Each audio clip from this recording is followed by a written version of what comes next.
So in the today's lecture we are going to discuss about the DNA sequencing by polymerase chain reaction and DNA microarray technology. तर यामध्ये आपण DNA ला sequence कसं केलं जाते, हे आपण म्हणतो की 10,000 न्यूक्लियोटाइड बेस पेअर आहेत.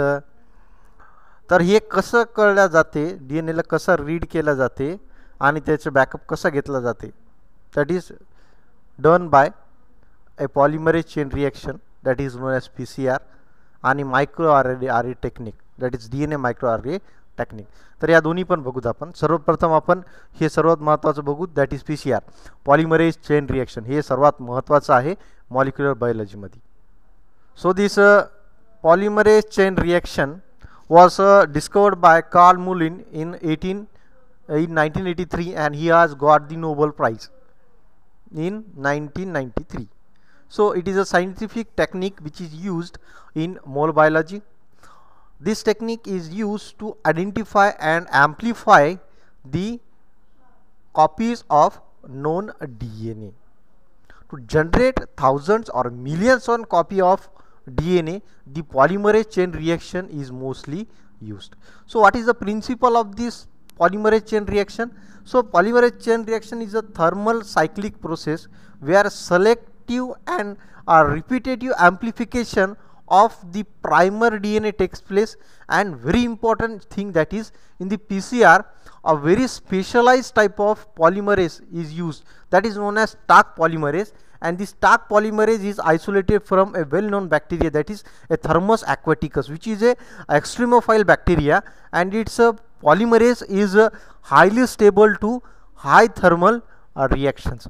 As it is also a reaction progress to the DNA generation, it is useful to know the known DNA polymerase to know DNA template. म्हणजे नोन DNA टेम्पलेट म्हणजे DNAचा एक छोटा तुकडा आहे, त्याला रीड करणे आणि त्याची मल्टिपल कॉपीज बनवण्यासाठी आपल्याला PCR टेक्निकचा वापर करायला लागतो.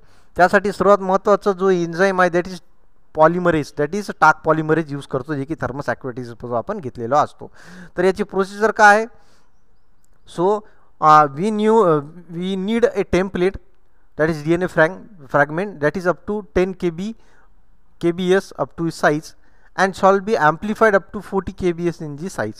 म्हणजे 10 किलोबाइट्स तर एवढा DNA आपल्याला स्ट्रेस लागतो kbs, आणि त्याला 40 kbs पर्यंतची साईज ही मॅक्सिमम असते.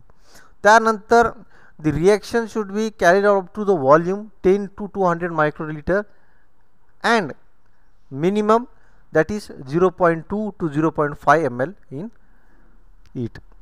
नंतर the reaction tube is placed in a thermal cycler, जे की एक पार्ट आहे पॉलिमरेज चेन रिएक्शनचा. मग त्याच्यामध्ये कंपोनंट्स कुठले कुठले येतील? मग DNA टेम्पलेट येईल दॅट इज टार्गेटेड DNA, प्रायमर्स म्हणजे तुकडे ज्यांच्यापासून आपण बनवणार आहेत, टाक पॉलिमरेज जे की एक एन्झाईम आहे, DNTPs, ठीक आहे, नायट्रोजन ट्रायफॉस्फेटेस आहेत, डिऑक्सिरायबोस नायट्रोजन ट्रायफॉस्फेटेस आहेत, बफर सोल्युशन्स लागतील, आणि सोबतच मॅग्नेशियम क्लोराईड जे की एक साल्ट आहे, साल्ट सोल्युशन ते पण आपल्याला लागणार आहे. नंतर स्टेप 1 मध्ये काय आहे? डिनॅच्युरेशन करायचं आपल्याला DNAला, नॉन DNAला. डिनॅच्युरेशन म्हणजे तोडून टाकायचं आहे. त्यासाठी लागणारा टेम्परेचर आहे 95 degree Celsius for 20 to 30 seconds. त्याच्यानंतर ॲनेलिंग म्हणजे जोडण्यासाठी परत 50 to 65 डिग्री सेल्सिअसवर टेम्परेचर घेऊन यायचं फॉर 20 to 40 सेकंड्स, आणि नंतर मग extension and elongation step that is a final step it is to be taken. बघा अशा पद्धतीने फर्स्ट स्टेप हीट द्यायची 95 डिग्री सेल्सिअसला, नंतर मग कॉम्प्लिमेंटरी स्टँड सेपरेट होतील, नंतर कूल होऊ द्यायचं सेकंड स्टेपमध्ये दॅट इज ॲनलिंग. ॲनलिंगमध्ये जे प्रायमर्स आहेत ते प्रायमर्स रीड करतील, आणि प्रायमर्स रीड करून ते नोन DNA स्ट्रँडला अटॅच होतील. नंतर टाक पॉलिमरेज येऊन नेक्स्ट स्टेपमध्ये बघा टाक पॉलिमरेज येऊन ते काय करल, अननोन DNA स्ट्रँड आणि नोन DNA स्ट्रँड, ठीक आहे, तर नोन DNA स्ट्रँड आणि न्यूली प्रायमरीचे चिटकलेलं आहे तिथून ते रीड करून कंटिन्युअसली काय करल, DNA स्टँड बनवल. तर अननोन DNA स्टँडला पण तुम्ही अशाच पद्धतीने रीड करून त्याचे स्ट्रेच घेऊ शकता आणि त्याची नोन DNA सिक्वेन्सला पण हे करू शकता. जस्ट फॉर एक्झाम्पल हे नोन DNA सिक्वेन्स आपल्याला माहिती आहे एवढा DNA आपल्याला याच्यामध्ये कोणती न्यूटायचं, पण हे अननोन असेल तर अननोनची पण DNA टाक पॉलिमरेज काय करेल, प्रायमर कुठला तरी त्याला अटॅच होईल, आणि प्रायमर अटॅच झाल्यानंतर मग हे कंटिन्युअस रीड करून एक स्ट्रँड बनवेल, आणि बनलेला जो स्ट्रँड आहे तो त्याला आपण रीड करून त्याचा DNA स्ट्रेच, त्याचे जीन्स आपण माहिती करू शकतो. ठीक आहे. मग original DNA strand had been replicated, heat up to 95 degrees Celsius, DNA can be separated and in such a way the polymerase to make its copy. So stages: exponential state of amplification, living of the stage and plateau, हे 3 stage येत असतात. तर clinical importance काय?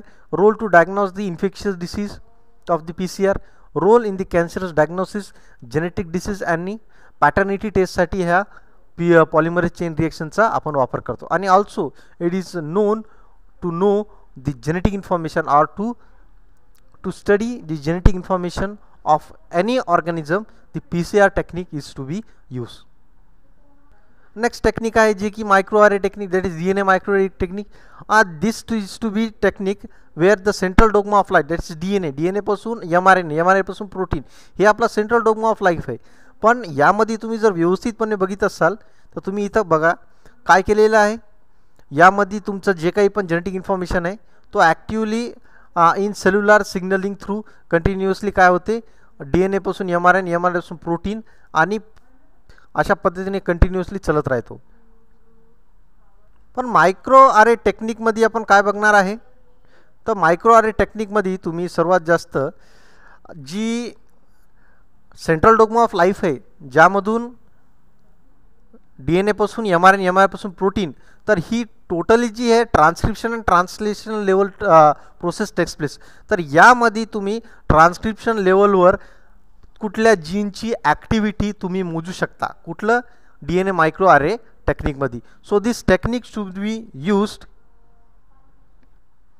So the information that could be obtain from the microarray technique, that is याच्यामधून आपल्याला भेटते काय, sequence of the protein and its code, कुठले प्रोटीन तो जीन कोड करायला या संदर्भात माहिती भेटते. त्यानुसार ते जे प्रोटीन बनवायचं आहे त्यानुसार आपण गेस लावू शकतो की तो जीन कुठला आहे. त्यानंतर त्या जीनमध्ये जर म्युटेशन झालं, just for example sickle cell anaemia आहे, तर सिकल सेल ॲनिमिया त्याच्यामध्ये RBCची प्रोटीन जी आहेत ती व्यवस्थित बनत नाही, तर सेल मेम्ब्रेन व्यवस्थित बनत नाही, हिमोग्लोबिन व्यवस्थित बनत नाही, क्योंकि ॲनिमियास पेशंटमध्ये इथे कॉमनली आहे. मग ते प्रोटीन बनणार का नाही व्यवस्थित हे डिटेक्ट करण्यासाठी पण मायक्रोआरए टेक्निक खूप इम्पॉर्टंट आहे. It is also use to compare the gene sequence and protein, it should be encoded in different animal species. तर या सर्व माहिती याच्यामध्ये घेऊ शकते. And it is also use to study the evolutionary among the natures. तर अशा पद्धतीने आपण PCR टेक्निक आणि मायक्रोआरए टेक्निक काय असते या संदर्भात बघितलेलं आहे. थँक्यू.